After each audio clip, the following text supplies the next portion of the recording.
It's You Book Club. I'm Mary. And I'm Imani. And this is episode 5. Woo! If this is your first time listening, thank you. Welcome. Our podcast is essentially just the two of us. We pick a young adult novel, we read it, we talk about it, to analyze it, discuss it, just rant. It's basically just us rambling about fiction. Sometimes we pick a book that we both loved as kids, or one that just doesn't get as much love as it should. So if you've got book suggestions, feel free to tweet them to us at It's Your Book Club. As always, spoiler warning. We're talking about the whole book, so if you haven't read it, we highly recommend you go and read it first. Or you can stick around and have us talk about all of it. But this book especially has some big twists in it. So we highly recommend you check out the book, and we will be here once you're done.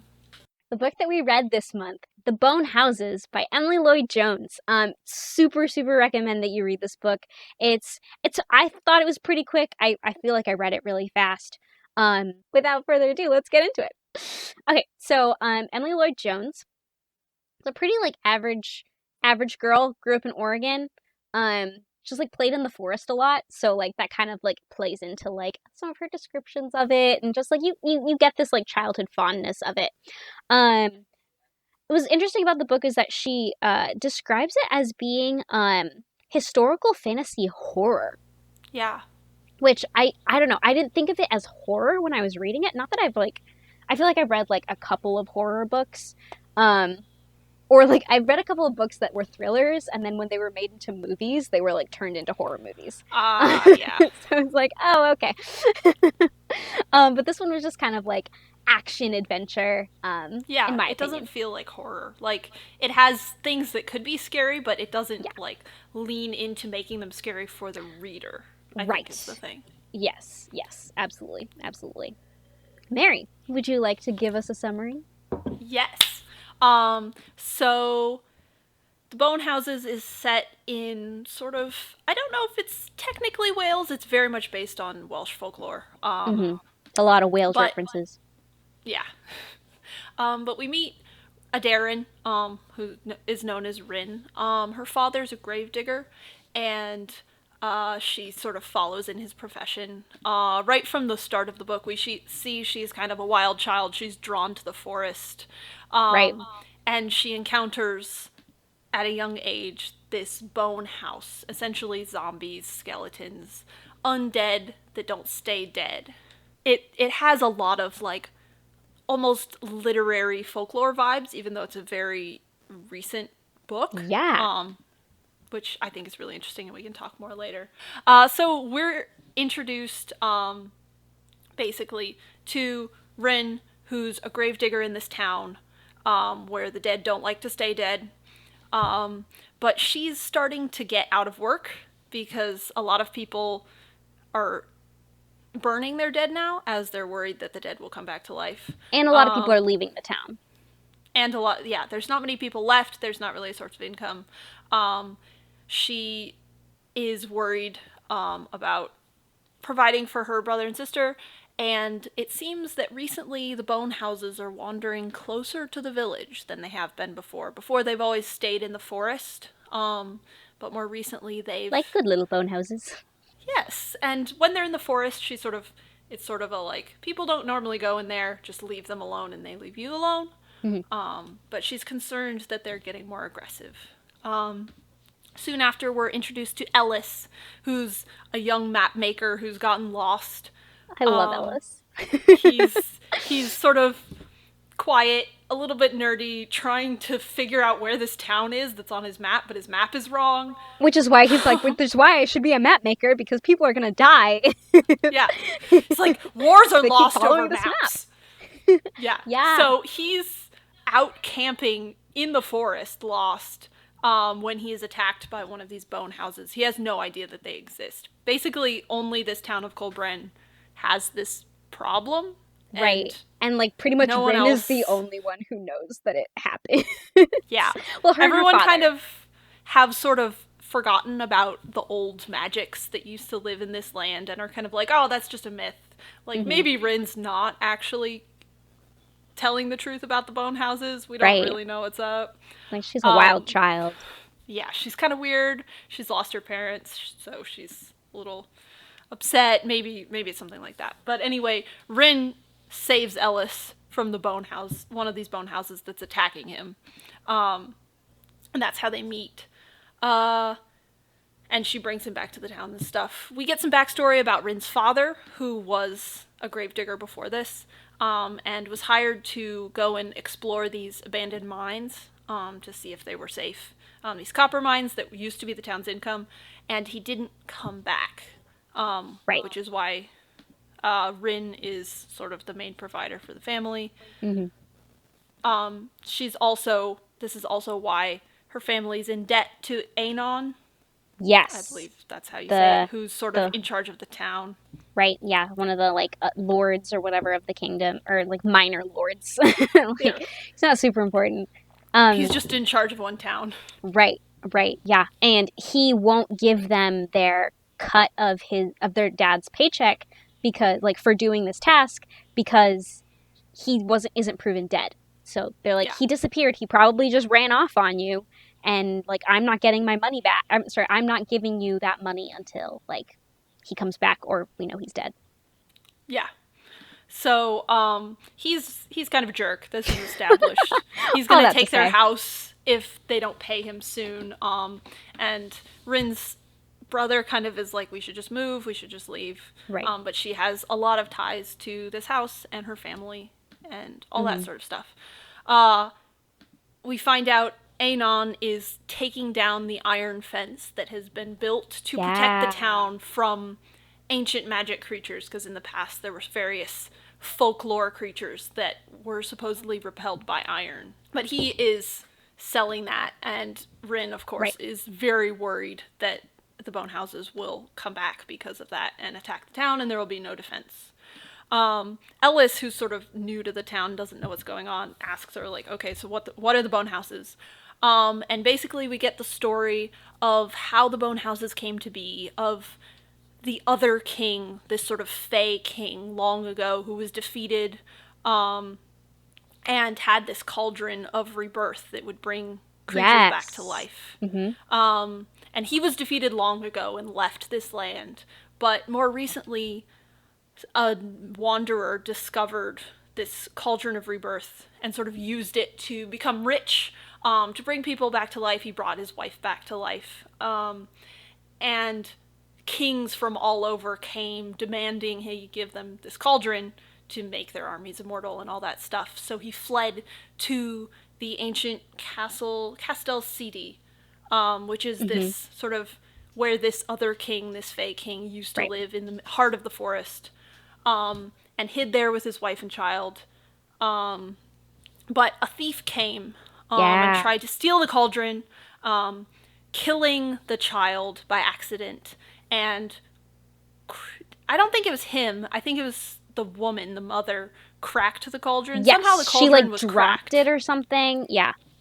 Yeah.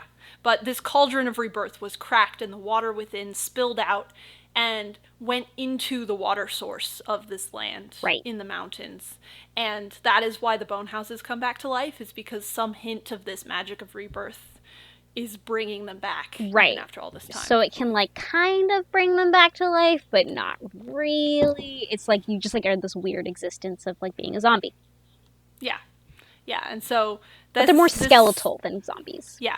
It's sort of just like old bodies. I guess they're zombies depending on how old they are. That's true. You're right.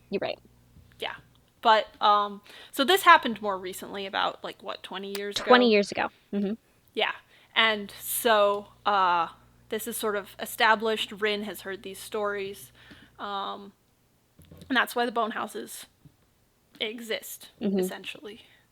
That day or the next day, at some point soon after, I think it's that night, the bone houses attack the village in force. Dozens and dozens in armor with weapons are just storming this village that now has no iron fence to protect it. Right. And like Rin is out there with her like dad's axe, just like chopping them down, and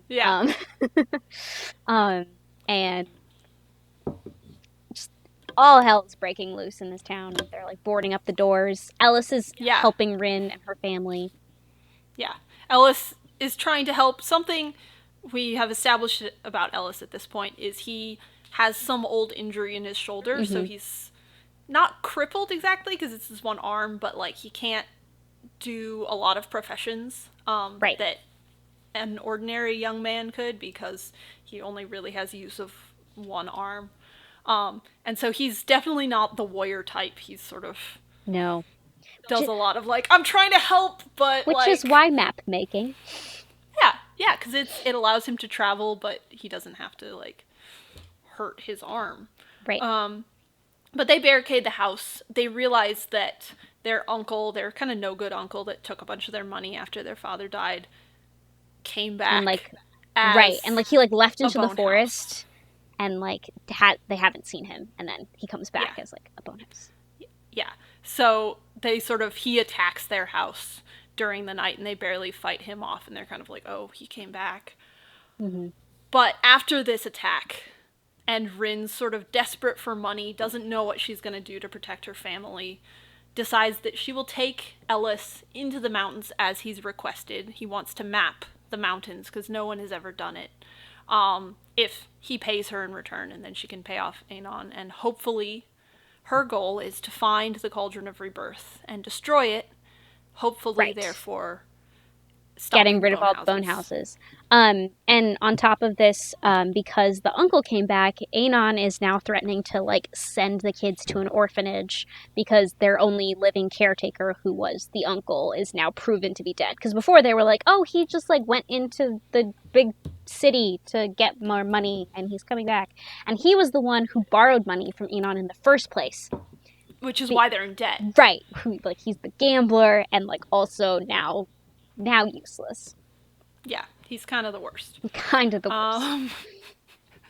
So after this, we get a sort of short flashback, I guess, about a little boy being found by the prince in the forest, and taken in and sort of raised as his ward and given an education. And it turns out that's Ellis. He's sort of kind of a nobleman, but doesn't have any name or family or claim to anything. But we find out that about Ellis. He and Aderin leave the town the next day, after finding out that her little sister's pet goat is also undead now. Yeah, like the goat was outside. Yeah, yeah, during like the goat was attacked and died, and everyone was heartbroken because it was like her little sister's pet, and then it just like came back that night. The next like when night, the sun set is when the bone houses come back, and so it just like came to life and is following them as they go on this quest, and they're like, go away, stop following us, and it's just like do. Yep. I'm following you. So they travel for a bit, and they come across a village near the base of the mountains, near this abandoned mine, where people are living and don't seem concerned that the bone houses will attack. They meet Katrin, a nice young woman who talks about how she came here with her old mother. And they sort of are like, okay, this is a little weird, but it's a little spooky. We'll see. And Rin finds out that her dad also passed through here. Yeah. Back when he was like going on this expedition thing to check out the mine. Yeah, it's kind of funny because the village thinks that Aderin and Ellis are like two young lovers that have like run away. That somebody's family doesn't approve of them, and so they like eloped. Yeah, they're just kind of like, they're like, that's sure, cool. Sure, yeah. But they realize that night that this village is essentially a place where people bring their dead and dying loved ones so that they can have a second life with them. Because this magic brings people back to life. Essentially, they're living with the bone houses. Yes. Keeping them sort of half alive. There's people who just like come to life only at night and are still kind of living with their loved ones, holding on to this last bit of like who they are. Yeah. Which is spooky, and they sort of, Rin and Ellis are separated at this point and both sort of realize what's going on, and are like, guys, what? There's bone houses, and no one else seems everyone's just like, yeah, we're having concerned. fun. Yeah. Yeah. But then Katrin, the woman they're staying with, realizes what they're trying to do, that they're Mm-hmm. trying to break the curse, and tries to stop Rin. And there's a fight, and Rin and Ellis have to run and escape the town before the town realizes that you're trying to take our loved ones away from us. You're trying to make them be dead again, Right. Yes, and the town and stops them. chases them out, and so they just escape. Yeah. So they run through the forest. They find the mine, Mm-hmm. this old copper mine. The bone goat following after them all this time. Oh. They fight off a whole bunch of dead miners that Yeah. have come back to life, and eventually make their way through to the other side, to this sort of untouched wild lands that Mm-hmm. still have some remnant of magic from the old days. Yeah.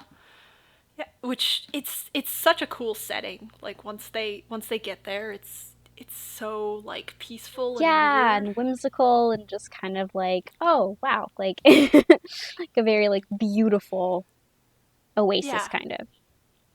yeah. So after this, Ellis's injured shoulder is slowly starting to hurt more and more, and when he's sort of like, you just gotta go on without me, like, I'm not gonna make it, and Rin won't, because they care about each other, and they're Aww. decent people, and they're starting to love each other, and it's sweet. But a friendly bone house brings some herbs to help Ellis with his shoulder, shows up at night and sort of seems inquisitive, and Rin's just like, go away, like, I'm trying to help my Right. friend, he's hurt. Yeah. And he does, and then he comes back with these herbs that are like supposed to help ease the pain, and Rin's like, okay, Just what? like That's kind puts of them in a weird. tea and Yeah. And then the same bone house leads Rin to this sort of secret entrance that shows the way to the castle that they're trying to get to, and she's like, okay, yeah. that was weird. Mhm.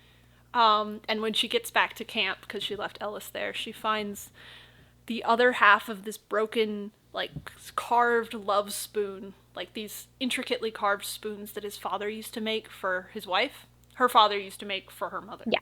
Mhm. Sorry. That she's been carrying half of it around since he left. And he's like, I have the other half, I'll come back to Yeah. you. He said we'll always be able to find each other.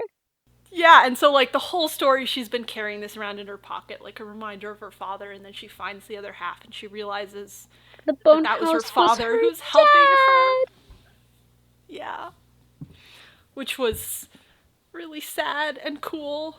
But like good closure. Yeah. And she's sort of like, wow, even after he died, he's still coming to help me and found me. Yeah.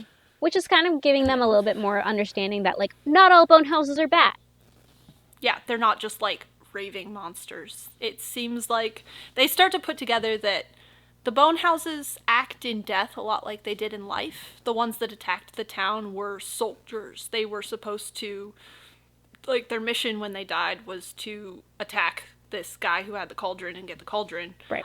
Their uncle was kind of terrible in life, and so it makes sense that he attacked in death. Mhm. But then there's the people in the weird undead town that Right. are still kind of how they were before. Having found the entrance Mhm. to this castle, they cross the lake. They fight the Afank, which Yeah. is this ancient monster that guards the lake, like this sort of sea monster type creature that they're barely able to escape from, Yeah. which That was is crazy. wild. Yeah. It was. It was so intense. Yeah. It almost drowns Adarin. Yeah. Before she's like hits it with this rock that she later realizes was a skull at the base of the lake, and then like escapes before they get her. Yeah. But they get to the castle of the other king from long ago in all of its sort of aged glory, and search for the cauldron. Looking through all these old rooms. They share a kiss on the top of the castle, like they After climb up drinking there some late at like night. ancient wine or whatever. It was very Yeah. cute. Very cute. Yeah, it's a really sweet scene. Before the bone houses attack in full force, coming out of the lake by the hundreds, all of these soldiers that attacked before now, coming back to life. Yeah. And it's just Rin and Ellis trying to fend them off. And they They take seem to Ellis, be... don't they? And she's... They try and drag him away, Yeah. and she has to run after them. They barricade themselves in this cottage that was sort of on the outskirts of the castle, kind of holding out against all these bone houses. And it's strangely familiar to Ellis. He starts noticing things that he feels like he's seen before. And within there is a bone house of a woman holding the cauldron. Yep. It's the woman whose son was killed by this thief, as she tried to bring her son back to life. Right. And there's a sort of brief tussle with her because Rin grabs Ellis's shoulder and hurts him, and the bone house attacks her. Yeah. Before they realize that Ellis is the boy that was killed and brought back to life, and she did manage to bring her son back to life before the thief got there. Right, she managed to bring some of the water back and give it to him. Yeah, and the bone houses have always been trying to bring him here. When they attacked the village, they were coming after Ellis. They weren't attacking the village. They're trying to bring him back to his mom, who's been waiting for him this whole time. Hoping he'll come back, hoping her son, who wandered away at some point or got taken and lost in the forest, will eventually find her here. And it's really sad. But they get the cauldron to break the curse, and Rin smashes it, worried that Ellis will also die because of it. Right. And nothing happens. Yeah. And the bone houses are still outside the door. Yeah. And oh my gosh, shoot. Take a moment.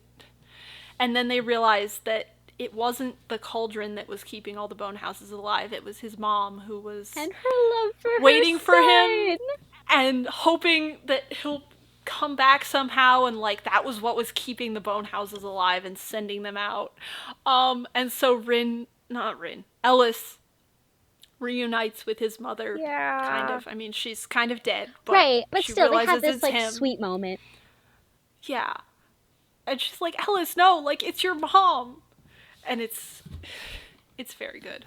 They have, a little cute hug. Yeah.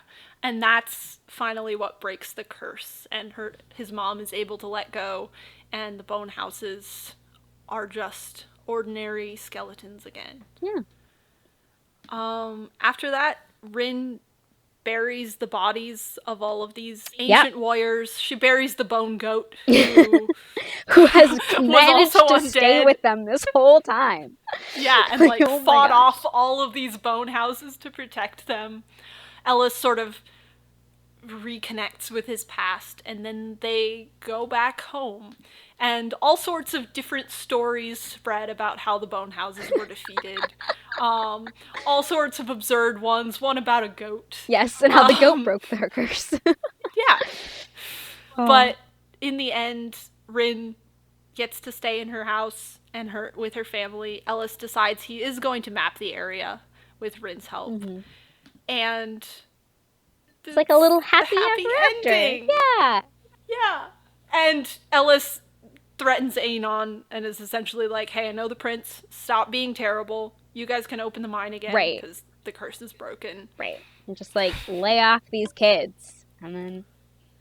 Yeah. Or else. Yeah. And he does, and it's great.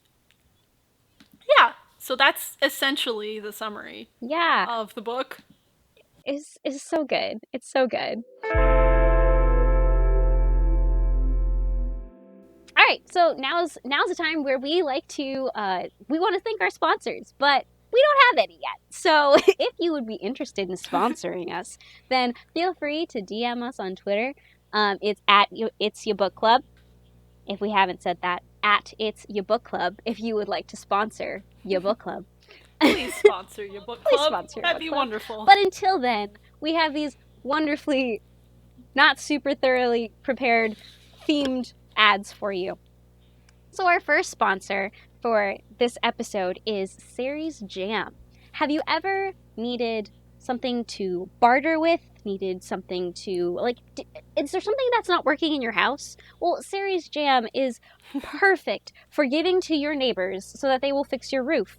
Or maybe if you got some debt problems, slip a little poison oak or whatever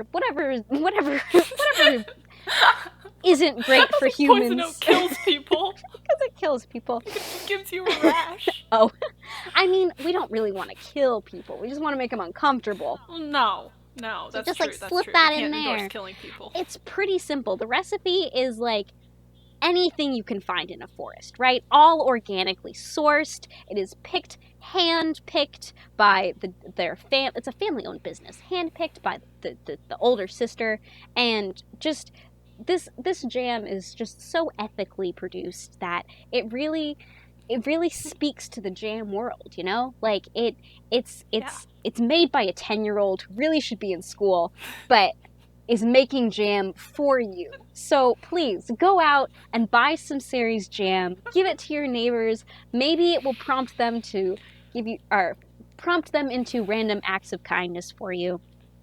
If not, you've got a bunch of jam. Ceres Jam, our proud sponsor of this episode. Yeah, there's so many things I want to talk about. Should we go with characters first?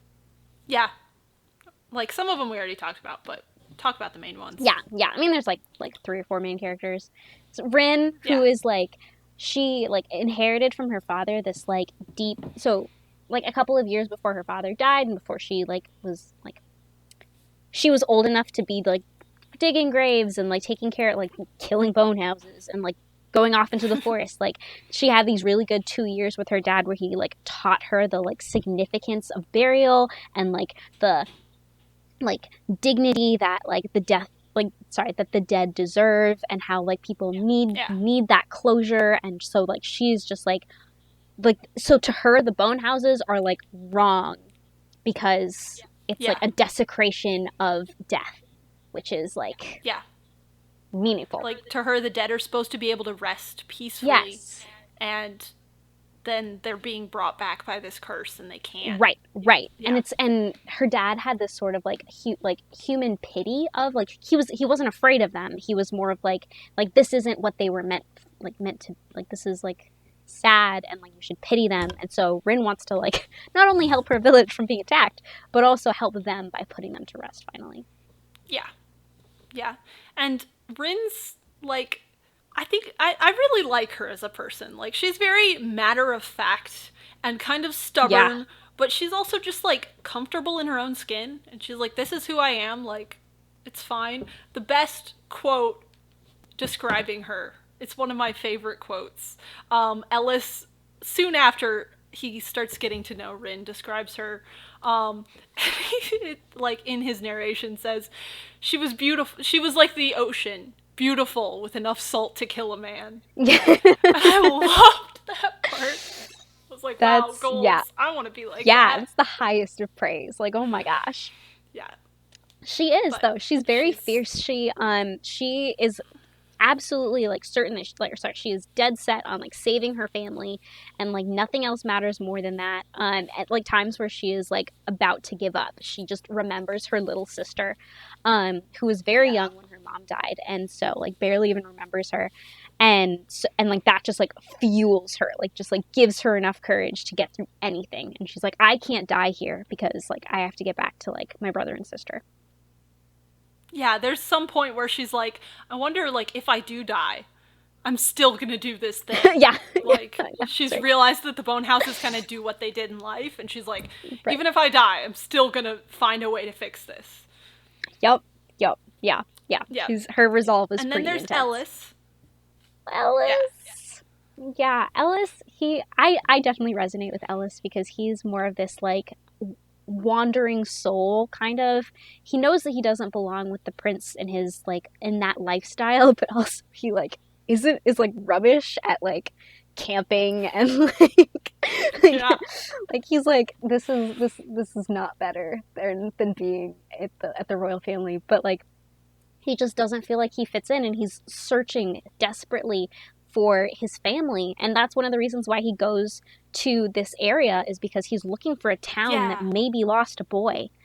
Um, and so he's just hoping that like he'll find a family to belong with, and he notices Rin's resolve, and their relationship dynamic with her brother and sister, and he like yearns for that kind of like family, which he never got growing up. And so they're Yeah. both kind of like oddballs that like never really fit in with Yeah. the rest of society. Yeah, and family's super important to them, but kind of for opposite reasons. Right. Um, yeah, which makes fun, like, character arcs and stuff. Yeah. Yeah. And there's Gareth Um, and Ceridwen. Gareth, Ceridwen? Saradwin, Ceridwen? I think. Ceridwen?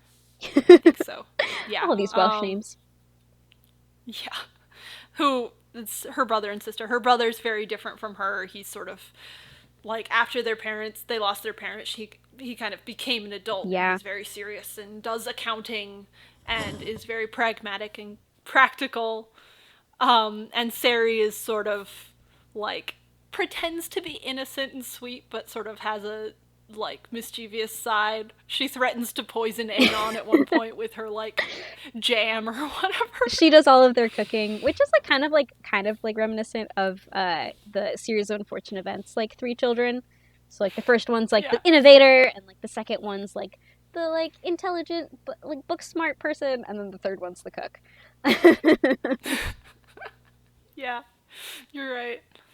Yeah. But Sari's really cool. I feel like she's like she is. Yeah, it's her goat that is the one that dies, which is kind of sad, but she's very, very tough, and that's something that like Ellis like realizes like right off the bat, because she was the night before she was like, I'm going to get my goat, and Aderon's like, no, you're not going to get your goat, and like makes like they like have this like there's bone standoff, houses outside, right, and like she like hides the chickens in her room or something.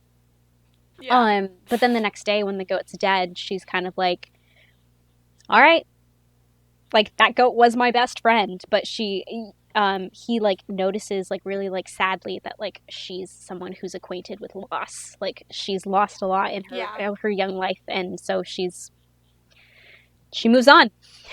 Yeah, and she's very stoic, but also hasn't lost her sort of sense of wonder and hope yet. Right. Which gives Rin something to fight for. Yes. I think. Yes, absolutely. Absolutely.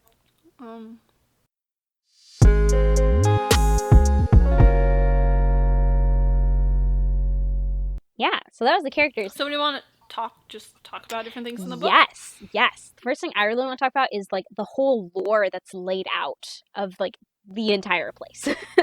So you have like the first part, which is magic used to be in this world. Like it was maybe 100 years ago, maybe 50 years ago, like not quite sure when, but like there was the Fae King who was magical and had these magical beasts, and he had these like angelic beings or whatever that were like with him, and then he just like left. No, He was defeated. Yes. Somebody challenged his champion. Yes. And instead of fighting fairly, this person learned the true name of the champion, which, as in a lot of folklore with fae creatures, sort of defeats them. You speak their true name, and then they are powerless against you. Right. And so then the other king had to leave the islands and go somewhere else. Which is interesting. I don't know, like the greed of mankind in this, of like there was this young king who like was enamored by the thought of the like forest and the magic and stuff like that, and he heard about this palace that was like the Fae King's palace, and then he was like, I want it, like I must have that, and so I want it. Go and get it for me. But I want it. And so he like pursues it and like cheats and whatever, and because of that, like magic has left the world. Except for this like cauldron, which like it's interesting that like, okay, so this happened like a long time ago, and then this next part was just like, oh, and then like 20 years ago we found this cauldron that also had magic in it. Like, wait, what? Yeah, it took me a bit to like put put the timeline together, which is part of the reason it took me so long to realize that Ellis was the king. Right. Was because I was like, no, that happened a long time Right? ago. Right? Like maybe he's But it was sort of this remnant, like, in the time of the other right. king.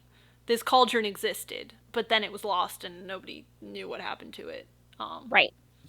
until that guy found it again. So it was interesting. I found out a lot of this is based on Welsh folklore. There is a Cauldron of Rebirth in Welsh folklore. There is a King Aaron or whatever his name was. Like, Yeah.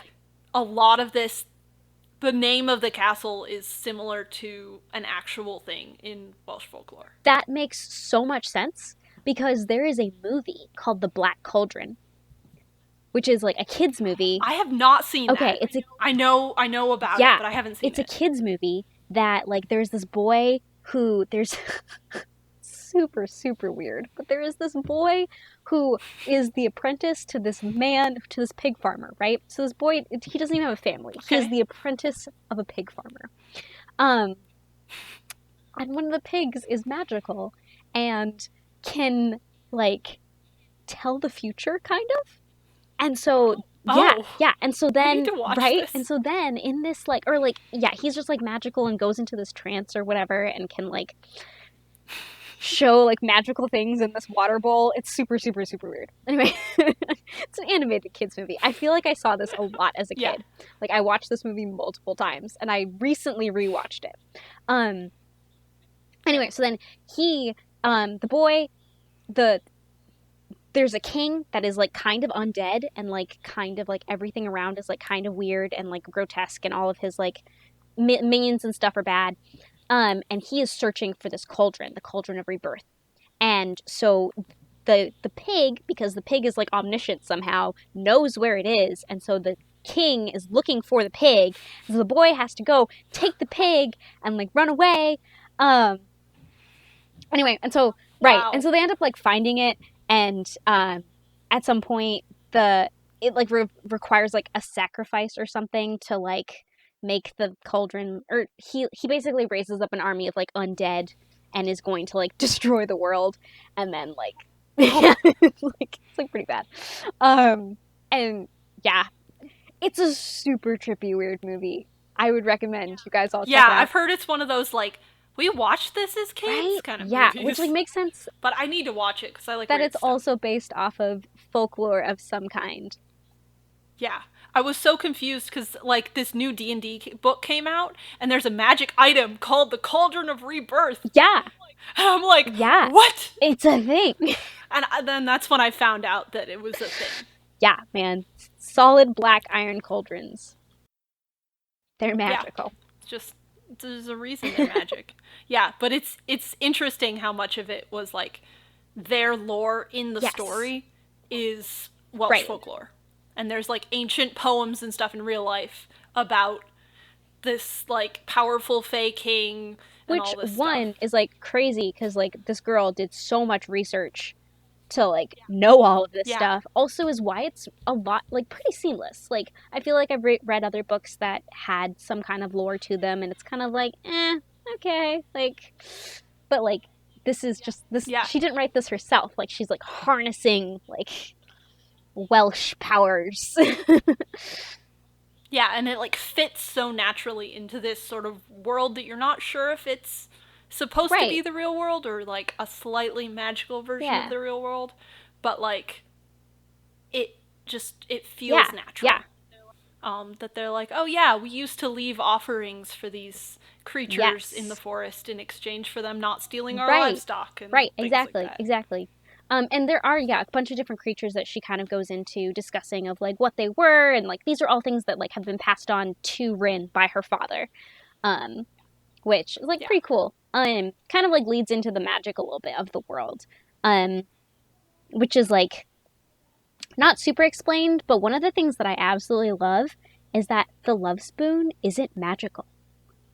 Like Yeah, it's just, like, symbolic. exactly. It's like purely symbolic. Like she when like in the little like forward part or whatever, like it's like said that like she and her brother were like running around the house and it like breaks in two or whatever.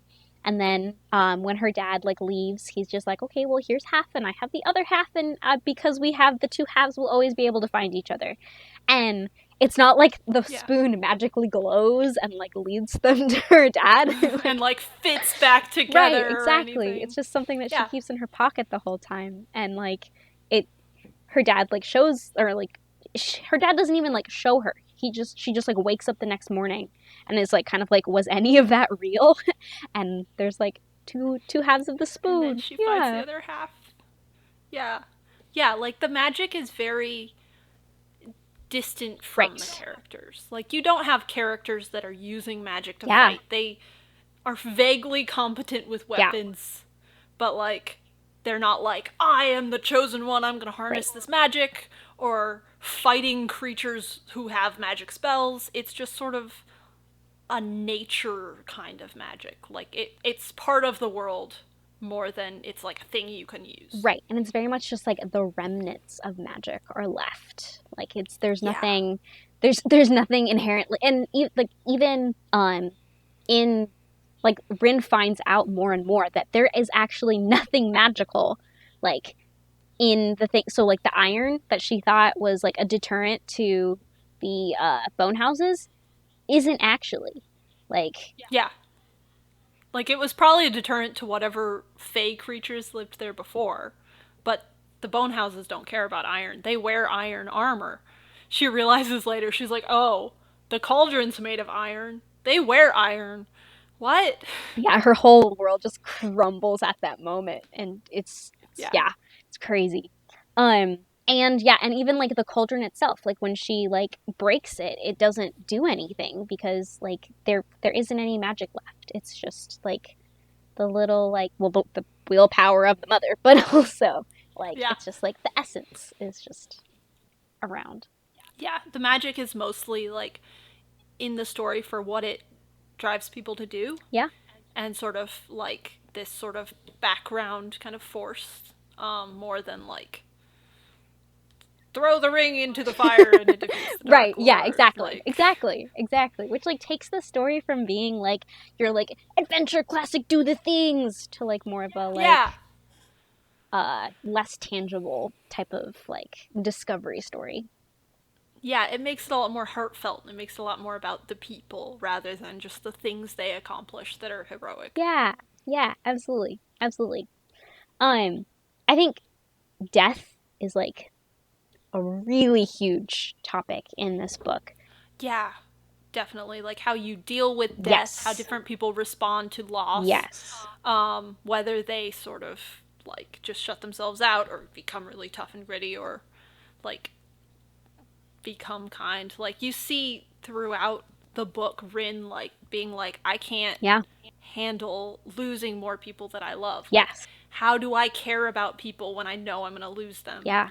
Like it's too hard. Yeah, and it's pretty crazy. And I love the way that the author like manifested a town of people that had decided that they were going to deal with death by not letting go. And like this Yeah. world provided a way for them to do that. And there's definitely a real part of Rin that's like, what if I don't want to do, like what if I like what if I don't want to let go? Like what if this is Yeah. actually what I want?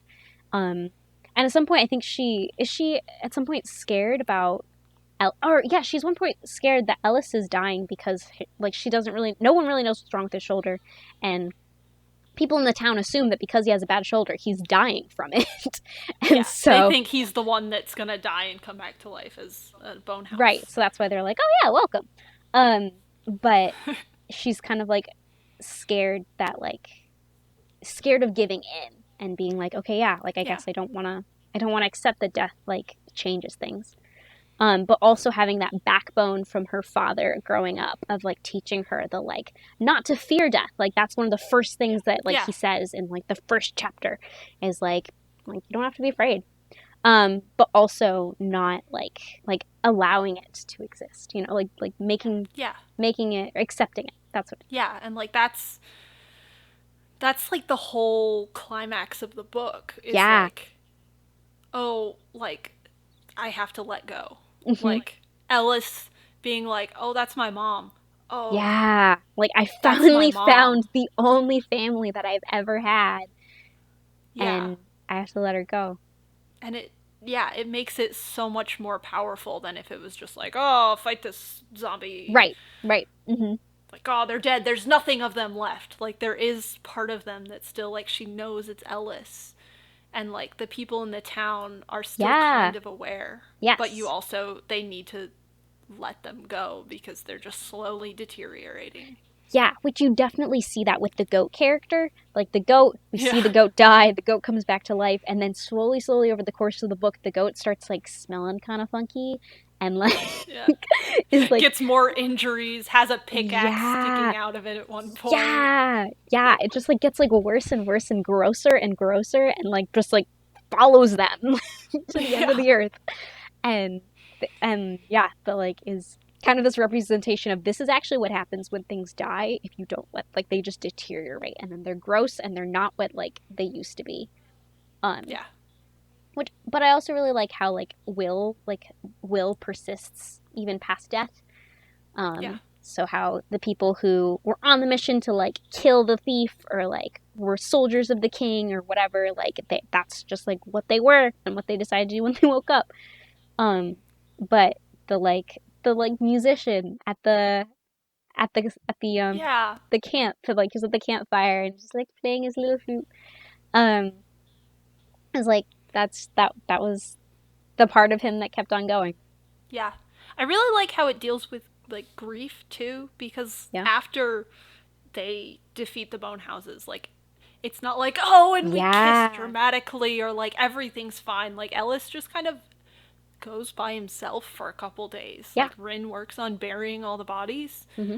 and Ellis just kind of like sits in that cottage that he used to live Yeah, in and like thinks about it and eventually comes and asks Rin to help him bury his mother. Like, yeah. I feel like in a lot of adventure stories, they sort of move past loss Mm. too easily. Yeah, absolutely. Like it's sort of like, oh, we lost this character and we have our one scene where we cry about it. Right. And now we gotta go back to work. Or we're happy now. Right, Like, yeah. Or like, we did the thing, so it doesn't matter. Happily ever yeah, it's after. like, yeah. But like, Yeah. she deals with it very respectfully. Like the Yes. writer. She gives, yes, yeah. And like, Rin like gives him space and like he has, yeah, it was like a couple of days where like they just like don't see each other and he's just like in his house reliving memories, but also just like accepting the reality. Um, Yeah. which is, yeah, really, really impactful because death isn't something that people should take lightly, but also it's like very natural. Yeah. Well, and it affects their relationship with each other, I feel like sort of being like trying to understand each other's experiences, but also like, can I care about this person if I Yeah, think I'm gonna lose them? yeah, yeah. And I also like that how he's not like, oh, well, it doesn't matter now because you're my family, you know? Yeah. Like, he doesn't replace that. It's like, oh, okay, yeah. Um, and then they like go back to town, and then it's like, well, I might stick around for a little while. And it's like, oh, well, Yeah. I might be here too. Yeah. It's like, let me know if Yeah. you need some news, show you around. Um, Yeah. I loved, this is sort of going on a tangent, but I loved how the romance didn't feel forced. It wasn't too much. yeah, for sure. Like, it built very slowly and felt very natural. It Hmm. wasn't like, well, the main guy and the main girl gotta get together, It's like, so we're just gonna make I them mean, like it's a book. pining all the time, passionate gazes. Like, they Yeah, both like have their own goals and their own things they want to do, right.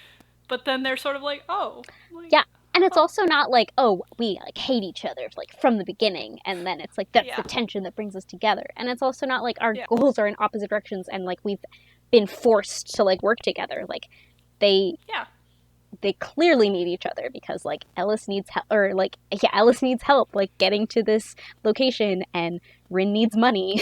So yeah, um like their goals are so much more aligned that instead of focusing on like, oh, well, how do we like force them to like get together and force them to like see good in each other, it's just like this yeah. constant like growth of like mutual respect of each other's like Yes, I skills. love how much they respect each other. Yeah, Like they're both like, wow, like yeah, Rin's always like losing her temper and being like, eh. Yeah. And Ellis just like will apologize for things. Yeah. But then moves on and like is very humble. And Ellis respects her so much and he thinks she's so cool. He's just like, wow. Yeah. But like I love that it's like they respect each other so much. Because I feel like some romances and stories, it's just kind of like dramatic pining. Right. Right. More than like, wow, you're like a person I really look up to and think you're really cool and competent. Right. And like, or it's like, oh, I gotta save you. Yeah, right. Which, and like they're both very aware of their own flaws, which I think makes them really interesting characters.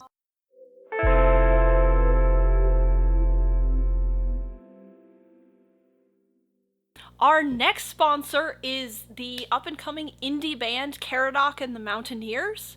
They do a lot of like traditional Welsh music with all sorts of cool instruments. Great to listen to at dances and parties. They've just released their new single, which is a little bit more on the like edgy, angsty side of their traditional music. Their new single is called Dead Inside and also Dead Outside. So if you'd like to listen to it, be sure to check them out wherever you find your music. Spotify, SoundCloud, I can't talk, iTunes, Apple Music, listening to the ocean through your window. I don't know how you get your music. Keradoc and the Mountaineers, thank you.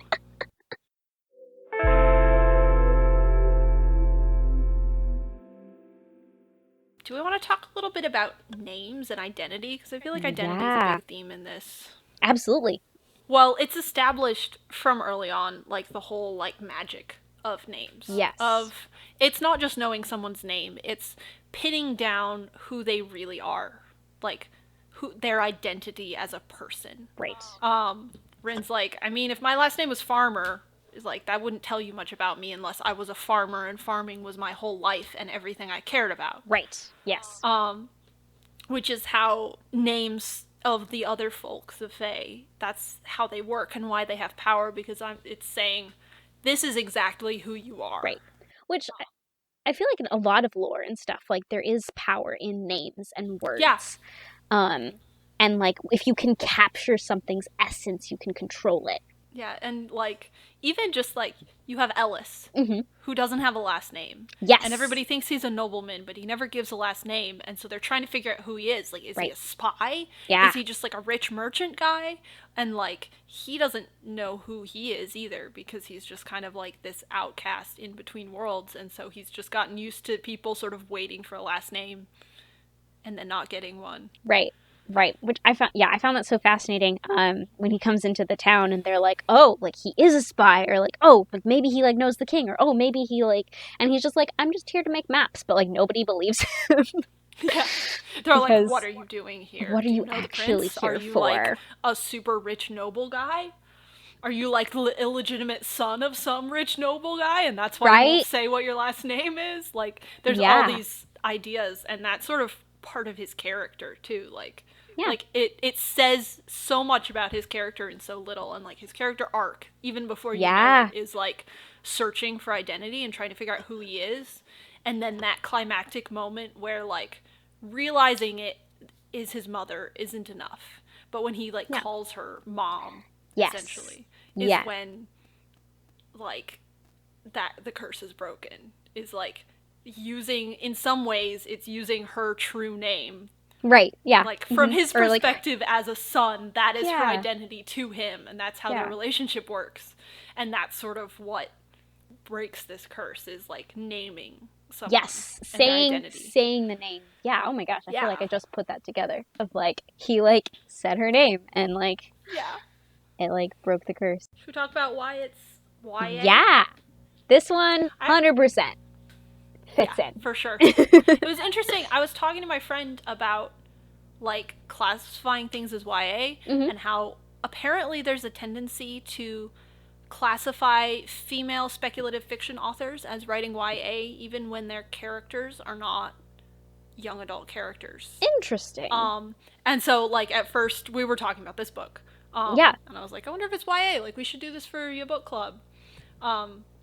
Which, after thinking about it, like it has younger characters, it has a lot of themes of YA, but Right. like the sort of impulse to classify it as that, Right. even when it's completely for adults, and sort of that Yeah. would be an interesting thing to look at trends of Yeah. at some point. Absolutely. Absolutely. I do feel I'm like curious. that is the trend of like, oh, it was like, yeah, like written by uh, a young woman or just like a woman about another woman. And it's like, Yeah. oh, It's that's like, young oh, adult. it's for those teenage girls that Right. we love to make fun of everything that they love Yeah, for some exactly. Ha reason. ha ha. But this, I mean, it has young characters who Hmm. are discovering their identity, like we talked about. Like, that's a big thing Right. in a lot of YA stories. Right.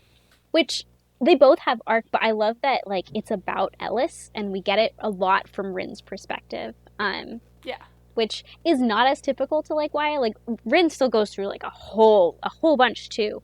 But at the end it's generally like, and you are the chosen one. you know? Yeah. Whereas in this, Ellis kind of is the closest thing to a chosen one. Exactly, exactly, which I love that. But yes, it's like discovering identity, the whole fact that they've no parents, like it's like, oh yeah, that's Classic YA. Get rid classic of the YA. parents so that they can go on adventures. I mean, I used to do that when we'd play pretend. We were like, Oh we don't yeah. have parents Oh because yeah, because like parents make you we go to gotta go on bed. adventures. Yeah. It's true. I thought was super interesting, and one of like the big twists in the book is like the uncle and how like Yeah. they had been saying for months that he was like in the city and like Yeah, we didn't talk about that. yeah, yeah. Um, I just love it so much. Like they were like, oh, he's in the city, and like he went to go like sell things so we can have money, and he's coming back. But really, like one night he got drunk, came home, fell down the stairs, and died. And they were like, shoot. So they And we're like, buried him in the okay. forest. Yeah. Oh yeah, and that's like a big shame for Rin. Like she's Yes, raised with this like respect the dead, give them last rites, remember yes, them, and then yes. she Put them took in a her uncle and grave. just buried him in the forest, knowing full well he would come back to life Yes, as a bone house. right, and in her own way, she kind of was like, I deserved this. Like I kind of made this happen, and the fact that like he almost hurts her little sister, I think is like terrifying to her because she's just like, I knew it was wrong. I knew that we were gonna like have bad repercussions. But like if they came forward and said that he died, they would have been like, she would have been like gone to like a workhouse, and her siblings would have gone to orphanages and stuff. So you understand why she had to do it, but Yeah. um that was just an And added Ellis is layer kind of of like, like, what? eh. Yeah. Yeah. Ellis was like, I Yeah. mean, he sounds terrible. Like, Right, right. And it's it's not like fine. you killed him. Like you She's like, just no, it's not fun. He's like, look, like, you didn't kill him. right. He was awful. You were gonna lose your whole house and your family. Right. Yeah, Like, exactly. it's okay. It's really not that big of a deal. You still have a family, Right. even though he's gone. Right. Exactly. Exactly.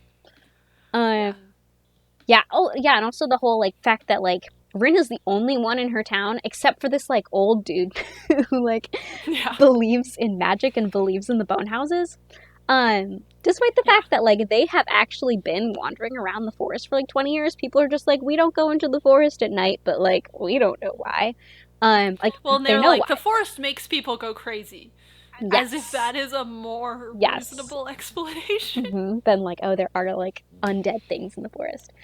Um, but yeah, and so when she like goes up to like the Lord like Enon or whatever and is like, hey, stop taking down the iron and selling it because like you're going to leave us defenseless to the bone houses, everyone kind of laughs at her. It's just like, psh, what do you know, child? And then they like take Yeah, down like, the be iron, practical. We need to eat. Like, we need to sell this for money and food. which is like I like how he like was like lining his pockets like with money, like with taxes and stuff, but like he wasn't completely like irrational irrational. Yeah, he wasn't like, "Mwahaha, the town will starve Yeah, and I will have all the exactly. money." Exactly. He's Like, like, no, like we yeah. need to like obviously his house was the best and he had like a lot of food while everyone else was starving. But he's like, we needed to sell this so that like your town can have money, and he does want to open the mine so that the town can like, and when the mine was open the town was doing pretty well. Um Yeah. and he was doing pretty well. So like it's like, okay, like town doing pretty well does like equate him doing well. So he does want like good things for the town. Yeah. But oh my gosh. And then the bone houses attack like that night, and she's like, I told She's you, like, I see? told you, I See? told you. Yeah.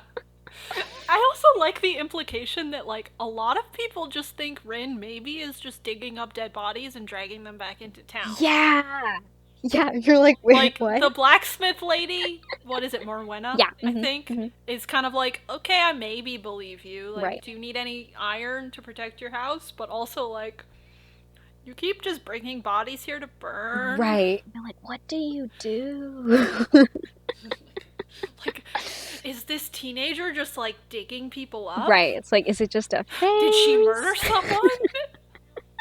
Yeah, the town doesn't really know what to do with her, but she still loves the town, which is also, I feel like, Yeah. kind of counter to YA in a sense of like That's true. she loves where she is and like who she's with. It's not like she's like anxious and like needs to like break free and get out and like see the world. She's like, Yeah, she's no. like, I like things how they Yeah. are. I mean, she's lost things, obviously, Right. but, like, she wants to keep being a gravedigger. Yeah. And live in her same house with her table that her dad made and the quilts that her mom made. Yeah. Yeah, instead of, like, oh, I need to go off on my I own. want adventure. Yeah. Singing her Disney princess song about, I want Exactly. this thing. Exactly. Yeah. Yeah, she's sort of just like, nope. Things are good and like I don't want to leave. Yeah. So Yeah. that is me.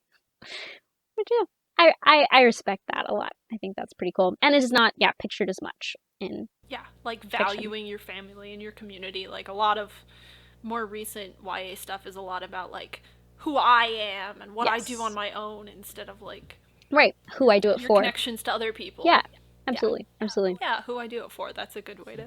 Yeah. Well, this is a great book. Good book. It's so much fun. Yeah.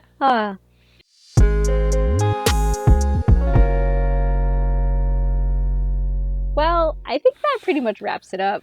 I think this was a fantastic book. If you haven't read it, and still, I think it would still be a good read, even if you know what's gonna happen. Yeah. It's like a bedtime story that, like, you know the ending, but it's still worth the journey. Yeah, I mean, I enjoyed rereading it for this. Also, the audiobook's pretty good, if you prefer audiobooks. We're not sponsored by Audible. Sad. We could be someday. We'll get there. But that's how I first listened to it, was on a road trip. Oh. And yeah. That's really cool. It's good. Special thanks to Edric Yu for doing our editing and Brendan Wallace for the awesome music. Check him out on SoundCloud, Bandcamp as Astronun. Thanks, Brendan. You want to spell that? I feel like we sorry. It like yes, like Astronun. ASTRONUN. No spaces, no punctuation or whatever. It is like none in space. Like think of that. Not like none is in nothing, but none is in you're like, right. The profession. Yes, the calling, if you will. Yeah, I guess not. I don't know if it's a profession. I mean, anyway, so next time, whenever that may be, we are going to be reading The Looking Glass Wars by Frank Betters. I have not read this. Imani has, so that'll be fun. If you like Alice in Wonderland, this is the book for you. Even if you don't, it's worth a read. Thank you guys for listening. See you next time, I guess. Yeah!